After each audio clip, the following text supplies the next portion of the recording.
Johan, thank you very much for joining us My today. pleasure. I wanted to start with the first time I heard about your work was when you published a paper saying that you could use social media in order to make predictions about the stock market. So tell us a little about that. Yeah, that was a result of a year-long effort to look at how the mood state of the public could be gauged from social media data. You know, there's hundreds of millions of people on Twitter. They're telling us about their lives, their life's experiences. They're telling us how they feel as well. And so we're aggregating that data to derive some kind of barometer for public sentiment and public mood states as it changes over time. For example, it could change before an election, could change on behalf of a variety of economic conditions changing, the markets collapsing, etc. And that's when we started to correlate the mood measurements, the collective mood measurements that we're performing on the basis of large-scale social media data to the market. Does this information actually allow you to make predictions about, in the case of the market, what the market's going to do? Yeah, it does. Well, I mean, it's difficult to say, you know, when are you actually predicting, right? Because people are going to say, well, you're right yesterday, will you be correct tomorrow? Right? So the standard there is very high. But I will say that the kind of things that we measure in public mood state are predictive in nature. Mm-hmm. For example, if you're thirsty, there's a high likelihood of you drinking. Right? And so if we could measure whether you're thirsty, we could predict that you might be more prone to drink something in the near future. So what are the types of things you're predicting now then? You've done the stock market, let's put aside my being thirsty. What else are you predicting? Yeah, well, you perform this kind of psychological analysis of how people feel. You can look at a variety of different dimensions of their psychological state. You could look at, for example, unrest. You could look at anger and hostility. We're measuring that as well. So you could look at regions of the world where social anger and hostility and confusion are very high. You might be able to predict social unrest, demonstrations, potentially public health issues that could be predicted there as well. I mean, if we're all strongly stressed, anger, when our social ties are becoming stressed, that definitely has implications for public health as well. So it's not just market predictions, just about anything that is socially determined and that manifests itself in some way or form in social media, our algorithms can pick up on, analyze over time, and then derive useful predictions from. So you've got the coverage of the world's population, and not just in terms of the number of individuals involved, but also the detail to which they divulge the most personal details of their lives in public, right, has fundamentally changed. And how granular are the data you're getting? In other words, would you know, you would know that it's me tweeting, or you'd know that it's whoever has my handle tweeting? Yeah, I mean, we do have the user handle. Very often we have some indication of the location of the individual. We might even have the GPS coordinates of where they posted a particular tweet from. We've got the content of the tweet. We've got who they follow, who follows them, how many people follow them. So there's a variety of sort of social and personal indicators that you can derive from this kind of data. Now, the reliability of that data, of course, it's self-reported. So there you don't know whether people could be lying about who they are. They could have non-informative handles, etc. And do you have a selection bias problem? I mean, people who choose to be on Twitter and Facebook as opposed to people who don't? Yeah, you do, but I think it's a lot of people refer to that and you're saying, well, you can't capture anyone who isn't on Twitter, right? But if 1 billion people is on Facebook, that's 1/7 of the world's population. So sure, there's a self-selection bias, but you've got nearly the entire Western world covered. There might be a selection bias, but I think the selection bias is manifested more in what we're willing to share about ourselves in these environments. And so far, research has indicated just about anything. People have very few qualms about divulging the most private information about themselves in these environments, because it's social media. You think you're being surrounded by your friends, and I think that opens people up a little more. And so, give this in a really practical sense. Now, what do you think you can predict? I mean, for example, what are we predicting here?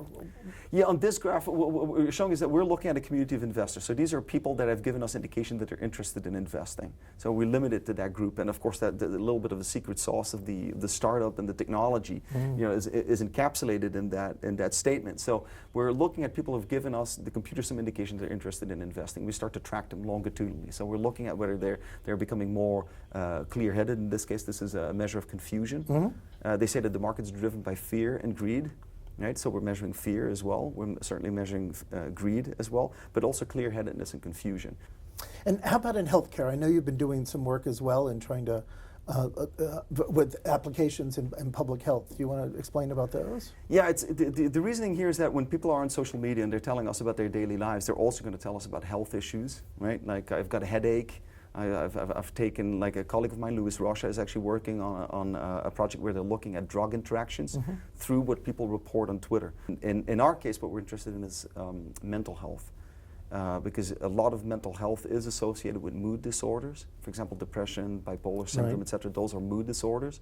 And since these algorithms are fine-tuned to measure mood over time, you can look at individuals over time, chart their or track their evolving mood state over time, and try to find precursors to depressive episodes, potential suicidal ideation, those kind of things. Okay, so down to the individual level. In other words, we started with massive volumes of data looking at the behavior, say, of the stock market, but you can actually look at an individual and see what that individual is experiencing in terms of ups or downs in terms of mental health. Yeah, that's kind of the idea. I mean, that's what this graph shows. It's essentially a user that at one point in time on Twitter publicly announced that they had been diagnosed with bipolar disorder.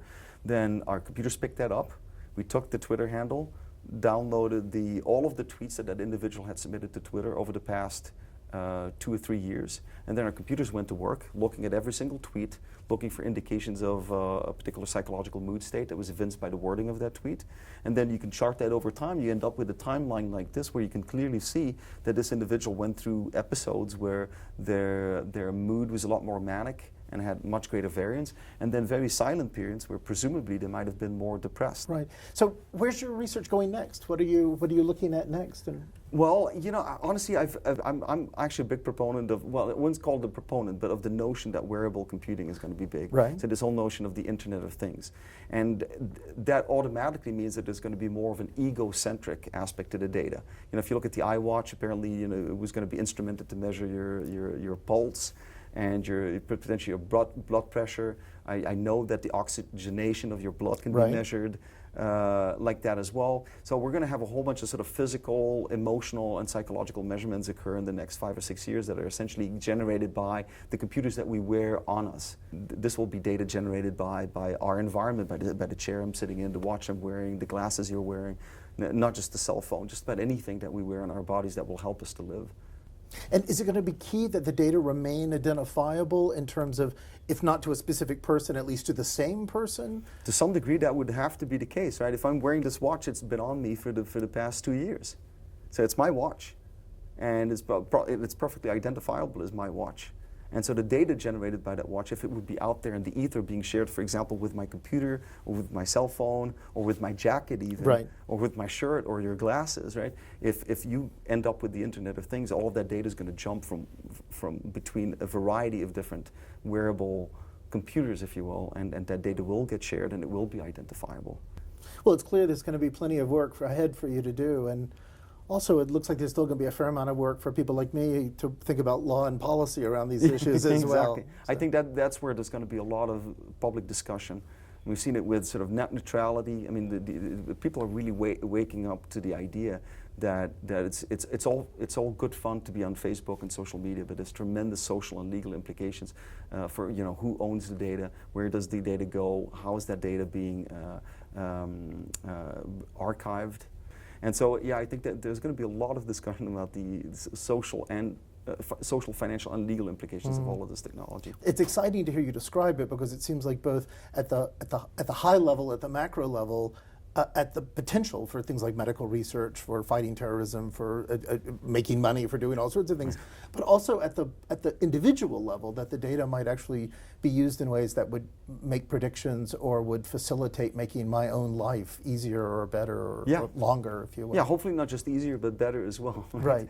Well, let me put it this way. I think that people become more empathic if they know more about other people. Right? It's the whole idea, if I walk in your shoes, it would be really difficult to dislike you, because I would know what it would be to be you, right? So I think in that sense, social media is bringing us closer together, because we understand more about people's conditions, about how they live their lives, what they care about, and it turns out that they care mostly about the same things we care about. So I think in terms of sort of a global understanding, sort of a kumbaya moment, social media has become a really useful tool for that. But at the same time, you also have the sort of the flip side of that, the dark side of that. You've got public shaming, you've got people, you know, becoming really upset about, you know, strategically upset nearly about what people say. You've got a whole Right. culture dedicated to being angered, strategically angered by people using the wrong words or phrasing things in the wrong way. And so then we're back in sort of a small village where gossip and rumors and are being used to destroy people's reputations, and where the entire environment becomes a little more restrictive to